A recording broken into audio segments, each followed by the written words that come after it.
തൃശൂർ മറ്റത്തൂരിൽ ബിജെപിയുമായി ചേർന്ന് ഭരിക്കാൻ സഹായം അഭ്യർത്ഥിച്ച് കോൺഗ്രസ് നേതാക്കൾ വീട്ടിലെത്തി എന്ന വെളിപ്പെടുത്തലുമായി കോൺഗ്രസ് വിമതൻ കെ.ആർ. ഔസേപ്പ്. നേതാക്കൾ വീട്ടിലെത്തിയ ദൃശ്യങ്ങളും ഔസേപ്പ് പുറത്തുവിട്ടു.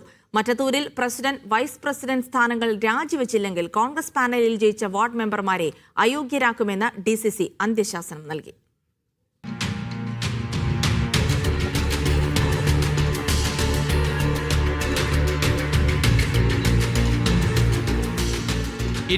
തീയതി രാത്രി മുൻ ഡിസിസി ജനറൽ സെക്രട്ടറി PM ചന്ദ്രൻ, മണ്ഡലം പ്രസിഡന്റ് ഷാഫി കല്ലുപറമ്പിൽ തുടങ്ങിയവർ വീട്ടിലെത്തി പിന്തുണ തേടിയതിന്റെ ദൃശ്യങ്ങളാണ് ഔസേപ്പ് പുറത്തുവിട്ടത്. അംഗങ്ങളുടെ പിന്തുണ തുല്യമായിരിക്കെ എങ്ങനെ ഭരണം പിടിക്കുമെന്ന ചോദ്യത്തിന് BJP പിന്തുണക്കുമെന്നാണ് നേതാക്കൾ മറുപടി നൽകിയതെന്ന് ഔസേപ്പ് വെളിപ്പെടുത്തി. ചന്ദ്രൻ പറഞ്ഞത് ഞാൻ ചന്ദ്രനോട് ചോദിക്കുകയാണ്, നമ്മൾ ഭരിക്കുമെന്ന് ആൾ ഉറപ്പ് പറഞ്ഞപ്പോഴാണ് ഞാൻ ചോദിച്ചത് അത് എങ്ങനെയാണ് അത്. അപ്പോഴാണ് ആള് പറയുന്നത് BJP-കാർ നമുക്ക് വോട്ട് ചെയ്യാമെന്ന് പറഞ്ഞിട്ടുള്ളത്.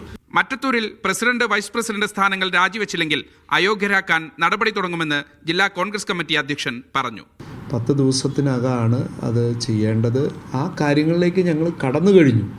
ഇവർ തെറ്റ് തിരുത്താൻ തയ്യാറാണ് എന്നുള്ളത് പറഞ്ഞതുകൊണ്ട് അവർക്ക് അതിനുള്ള സമയം അനുവദിച്ചിരിക്കുന്നു. പാറളം പഞ്ചായത്തിൽ കോൺഗ്രസ് അംഗം ബിന്ദുവിന്റെ വോട്ട് അസാധുവായ സംഭവത്തിലും അന്വേഷണ വിധേയമായി DCC നടപടി സ്വീകരിച്ചു. മറ്റത്തൂരിലെ കോൺഗ്രസ് BJP സഖ്യം രാഷ്ട്രീയ ആയുധമാക്കാനാണ് LDF നീക്കം. ഇന്ന് മറ്റത്തൂരിൽ LDF-ന്റെ ജനകീയ പ്രതിഷേധവും സംഘടിപ്പിക്കുന്നുണ്ട്. മീഡിയ 1 തൃശൂർ.